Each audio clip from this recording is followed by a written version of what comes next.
Thank you, Senator Merman, members of the Education Committee. My name is Ben Welsh, B-E-N-W-E-L-S-C-H. I'm a teacher in my 20th year, and my wife is a teacher in her second year at Hastings Public Schools. I'm here today to speak in support of LB411 and for all the educators serving our amazing students all across this state. We are still in a teacher shortage, and all hands should continue to be on deck, providing the necessary support to address and reverse this current teacher shortage reality.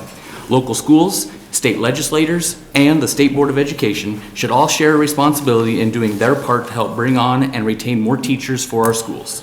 I want to share about how those shared responsibilities have affected my wife and I's ability to continue in the education field, even in our different educational circumstances. Allowing funding resources like LB411 at the state legislature is imperative for school districts to hire more new teachers and to keep their current teachers working longer. The work of education has not gotten easier, and so systematically setting longevity grants throughout a teacher's career helps us keep our teachers in our schools. My wife is a great example of how our state's collective action has helped return a teacher to the classroom after staying home with our 5 children over the past 15 years.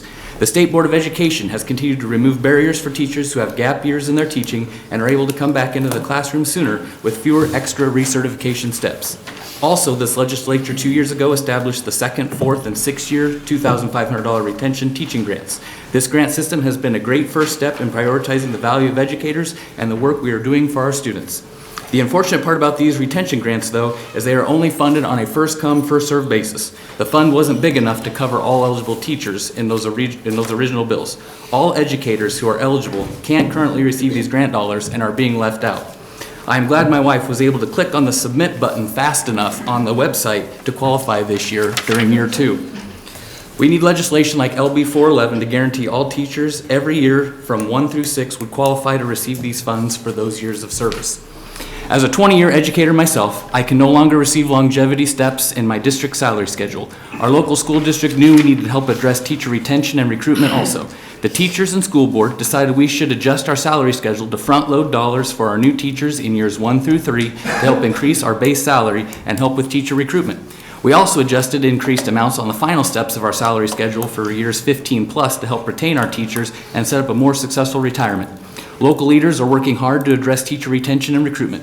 Through the passage of LB411, you can also continue your role giving longevity grants to all teachers in years 15 plus to maintain our teacher workforce in our schools. By continuing to collaborate together and creating policies at our local and state levels, leaders can continue to move the needle in combating the teacher shortage. As we create policies that do a little bit more, our collective policy changes can make a big impact. Now is the right time for all senators to continue to prioritize teacher recruitment and retention by extending these grants to all teachers. On behalf of our Nebraska educators, I ask you to advance LB411 out of committee. Thank you. Any questions for Mr. Welsh? I've got one. So the school board decided to do what they can to attract new teachers maybe, or to bring in new teachers with incentive. Yeah, so increase the pay there, and then also to keep long-term teachers in the district, but you're kind of in between, so. Well, so again, all of our salary schedules have been around forever, and so it's again taking what's existed and trying to adjust it by our percentage matrix going horizontal and vertically. And so we've automatically moved all of our new teachers to level 3 so they could get 3 years right out of the gate to make sure that we've said, hey, thanks for coming to Hastings. We're going to get you started off right, and then because we were able to do that and change a little bit of the matrix in a way, we're able to extend another year of service to our longer tenured teachers so that our teachers that are at the end of the salary schedule would end up having a higher salary than they would have in the old system, the way it was set. To go back to another point on does this stuff help, last year we had one retiree at Hastings Public Schools because when they knew that the teachers at the end that could retire had a little bit higher. I mean, we put $2,500 on the base that year, and so it was one of those where that incentivized those teachers that could retire to say, hey, this whole retirement thing and matrix, for when we decide for retirement with our 3 highest years of service, we're able to stay and then not have those teachers that we have to bring in because just moving those dollars to the people that we thought needed it the most made a huge difference in the amount of retaining of the teachers that we had.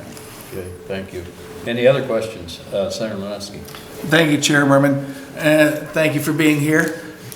So first of all, if a teacher were to come over you from Adams Central to Hastings in year 14, would they get this bonus at year 15 if your school had it and other schools didn't? I think currently when, it used to be maybe school districts didn't allow all of your years of service. And so I think now most school districts, if you move to another school district, they'll give you all of your years of service. So if somebody, was, 14 years in one district, they'd let you move all the way to the same spot in the current district. And so I think, to answer your question, a lot of school districts, just because of the now very competitive nature of a teacher shortage, they're letting you move all the way in with no penalties for switching school districts anymore. So I feel like that's a little more helpful to any school district.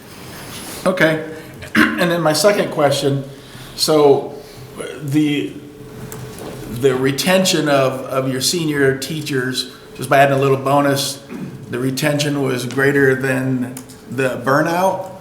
Or does that make sense? Like, are they just inspired to stay a couple more years?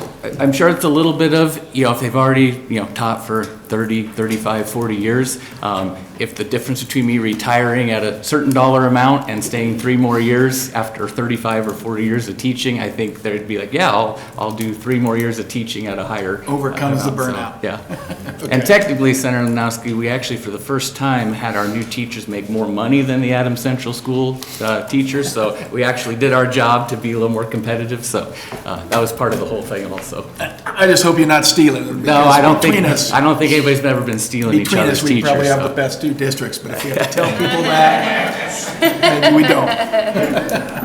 Thank you. Thanks for your testimony. Any other questions? If not, thank you. Thank you.